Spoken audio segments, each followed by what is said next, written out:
Digging in his backyard to plant a new tree, Nolan expected to hit nothing more than dirt or maybe a few rocks.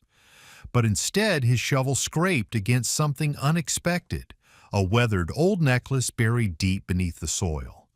Curious and slightly excited, he brought it to a nearby jeweler, assuming it was just an old trinket maybe left behind by a previous homeowner. But the jeweler's expression changed as soon as he picked it up. His hand shook slightly and his eyes locked on the piece, like he couldn't believe what he was seeing. "This can't be real," he muttered under his breath. "What is it?" Nolan asked, now fully alert. "You don't know what you found, do you?" the jeweler replied, his voice tense and low. A strange feeling crept over Nolan. His instinct told him to snatch the necklace back, but the jeweler took a small step away. "This needs to be looked at by someone else," he said quickly, then grabbed his phone. Nolan stood frozen as he listened to the jeweler on the call. "You need to get to my shop right now," the man said. But who was he calling? And why did this necklace matter so much? Whose was it? Nolan's head spun with questions as a heavy silence filled the room. Living in the city, Nolan had always tried to make the most of the small backyard he had. Gardening helped him unwind, so he started planting fruit trees. With a pear tree already in place, he was digging a new spot beside it for an apple tree when his shovel struck something solid. Brushing the dirt away, he uncovered a gold necklace with a striking red stone in the center. It looked old, but valuable. Without thinking twice, he grabbed it and headed to the nearest jeweler. Maybe he should have checked online first, but he was too excited. He walked into the shop with a hopeful grin, curious to know what he might have stumbled upon. Setting the necklace gently on the counter, he said, "Can you tell me what this might be worth?" At first, the jeweler barely glanced at it, but once he picked it up and studied it closer, his whole demeanor changed. His interest was intense, unlike how he'd treated the customer before Nolan. That shift made Nolan's excitement fade just a little. Then the jeweler whispered, "This can't be true," and a nervous flutter hit Nolan's stomach. "What do you mean?" he asked, trying to keep his voice steady. The jeweler didn't answer right away. He clutched the necklace tightly, then quickly reached for his phone. Nolan listened as he made a call, telling someone to come to the store immediately. Something about this whole thing suddenly felt off. The jeweler quickly told everyone in the shop to leave, his voice sharp and urgent. The sudden change in tone made the room go quiet. People looked at each other, confused, whispering to one another as they slowly filed out. Nolan stayed near the door, feeling unsettled as the jeweler locked it behind the last customer. A strange tension filled the room. Nolan glanced around, unsure. "What's going on?" he asked quietly, eyes fixed on the jeweler. But the jeweler didn't answer. He was focused on his phone, tapping quickly. Nolan's chest tightened. The man finally looked up, his face hard to read. "Just wait," he said, voice flat. That answer didn't sit well with Nolan. "I have a right to know what's happening with my necklace, he said, trying to stay calm. Still, the jeweler kept quiet. "I need an expert to look at it first. I can't say anything until they arrive," he said firmly. Nolan was starting to lose his patience. "You're seriously not going to tell me anything?" The jeweler shook his head. "This piece, it's like nothing I've ever seen. We need the specialist," he said, almost to himself. Nolan sighed and rubbed the back of his neck, feeling the tension crawl up his spine. The minutes ticked by slowly, the silence in the shop making everything worse. Finally, he grabbed his phone and quickly messaged his friend Olaf. "Something weird's going on here," he typed. "The jeweler made everyone leave and won't explain why. Can you come?" He hit send and hoped Olaf would understand how serious this felt. Just a moment later, his phone buzzed. Olaf replied right away. "Hang tight, I'm coming," the message read. Nolan felt a small wave of relief. At least someone was on their way. A short while later, Olaf showed up and tried to come inside, but the jeweler blocked the door. I'm here to see my friend, Olaf said, pointing to Nolan through the glass. The jeweler shook his head. No one else is allowed in, he said, firm and unmoving. Olaf didn't back down. He's my friend. He needs someone with him right now, he argued. But the jeweler stayed where he was, refusing to open the door. Just then another man walked past Olaf without hesitation. He wore dark sunglasses and moved with confidence. I'm here about the necklace, he said calmly, as if he already knew everything. The jeweler's expression changed. He seemed to recognize the man and immediately stepped aside. Yes, come in, he said respectfully. Then he turned to Nolan. This is the specialist, he explained, but there was something in his voice, a kind of finality that made Nolan's stomach drop. As Nolan reached for his phone to call 911, the man in sunglasses moved fast, snatching it right out of his hand. What are you doing? Nolan shouted, lunging to get it back. But the man gave him a firm stare and slipped the phone into his pocket. No calls, he said coldly. Nolan's chest tightened. This was clearly about more than just a necklace. He looked over at the jeweler, expecting some kind of support, but the jeweler looked oddly calm, almost like he knew this was going to happen. Suddenly, two large men appeared at the door, quickly locking it behind them. They pulled a shocked Olaf inside before he could react. Hey, what's going on? Olaf yelled, struggling as they dragged him over to where Nolan stood. Nolan's heart was racing now. What do they want? Olaf whispered, eyes wide with fear. Nolan shook his head slowly. I don't know, he whispered back. The man in sunglasses and the jeweler were now deep in a quiet, intense conversation. Nolan couldn't hear much, but from the way they glanced at him and Olaf, it wasn't good. His thoughts were spinning. None of this made any sense, and the tension in the room was rising fast.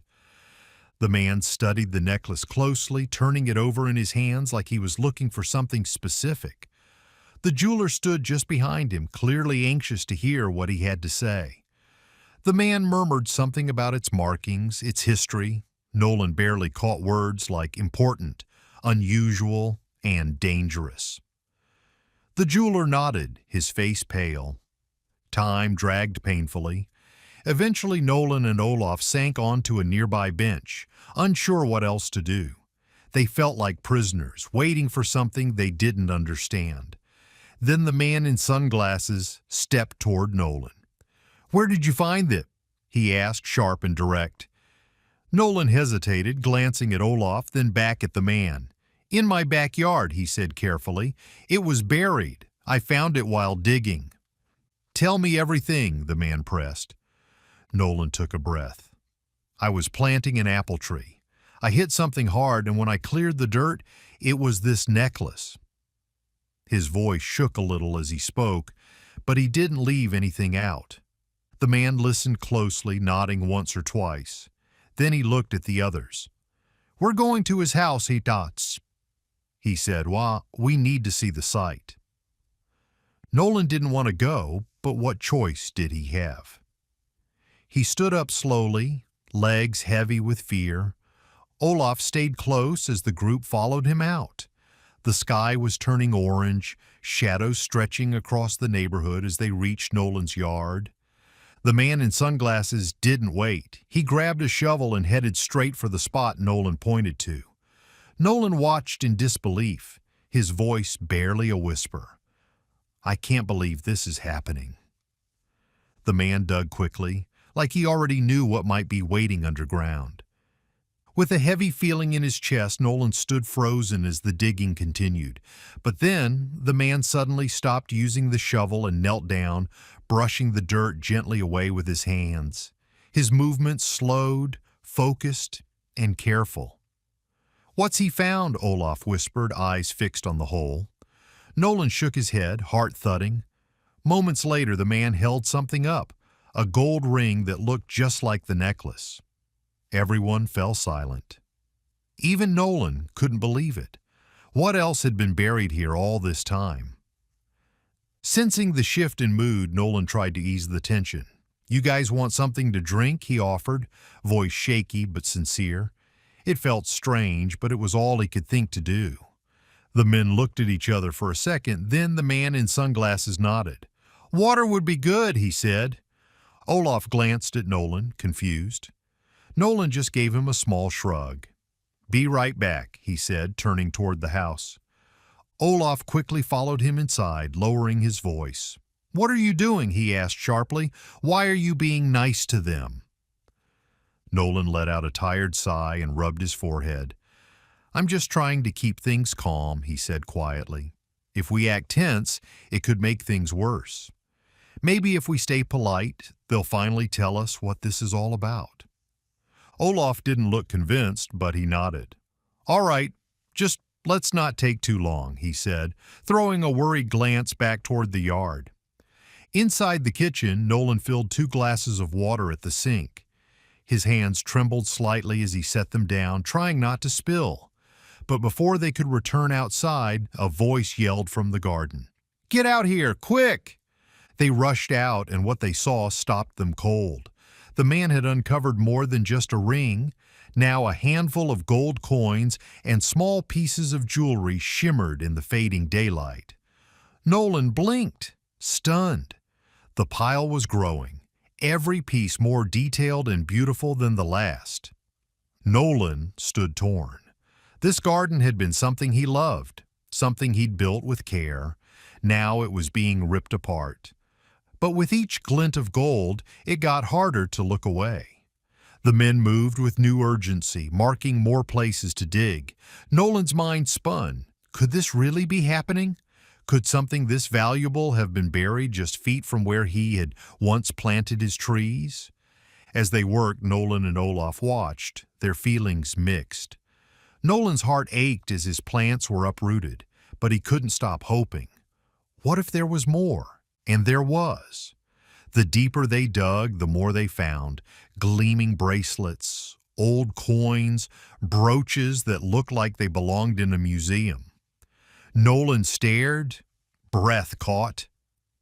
"This is unbelievable," he whispered to Olaf, who could only nod just as speechless. The digging went on and the mood shifted from confusion to awe. Whatever this was, it was far from over. After hours of digging and uncovering one incredible item after another, Nolan finally spoke up. "So, how does this work, Si?" he asked, trying to keep his voice steady. "What do I get from all this?" The man in sunglasses looked over at the jeweler, who gave a small, almost amused chuckle. "We need to talk about that," the jeweler replied, his tone oddly casual. Nolan felt a flicker of worry. I found it. On my own property," he added, trying to stand his ground. The jeweler gave another soft laugh and finally began to explain. "These aren't just any valuable," he said, almost smiling. "They're part of a long-lost collection from the 18th century. Nolan's eyes widened. "What does that mean?" he asked, unsure whether to be excited or nervous. "It means," the jeweler said slowly, "that these items are priceless. They're historical artifacts with deep cultural value." Nolan's stomach dropped. The mood shifted.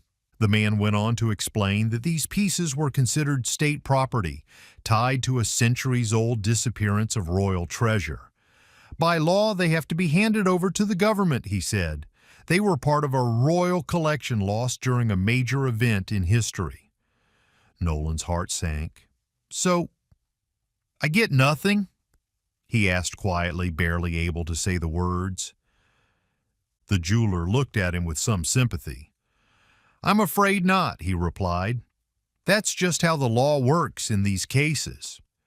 The reality hit hard. Nolan stood there stunned.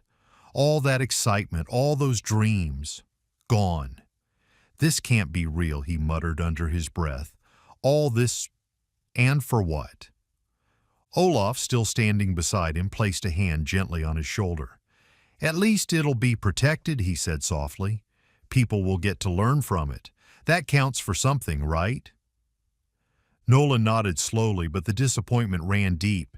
He didn't have it in him to say much more. As things finally quieted down, the visitors started to leave. Olaf gave Nolan a final look and a small nod. "Take care," he said gently before walking off. Nolan stood in the garden, watching him disappear down the sidewalk. The yard was a wreck, just like his thoughts. He stayed there for a while, surrounded by overturned dirt, scattered roots, and silence. The rush of the day had passed, and now only the emptiness remained. Back inside, Nolan closed the door behind him and leaned against it, his eyes shut for a moment. "What now?" he whispered, unsure of what came next. The house felt colder somehow, quieter than before.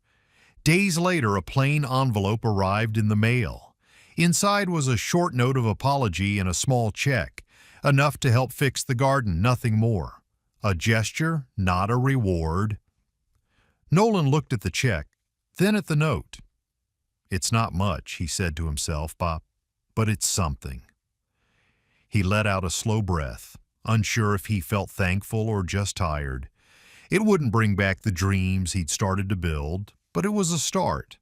And sometimes, that's all you get. If this story pulled you in, don't forget to like, subscribe, and hit the notification bell so you don't miss the next one. And if you've ever found something strange in your backyard, let us know in the comments. We'd love to hear your story.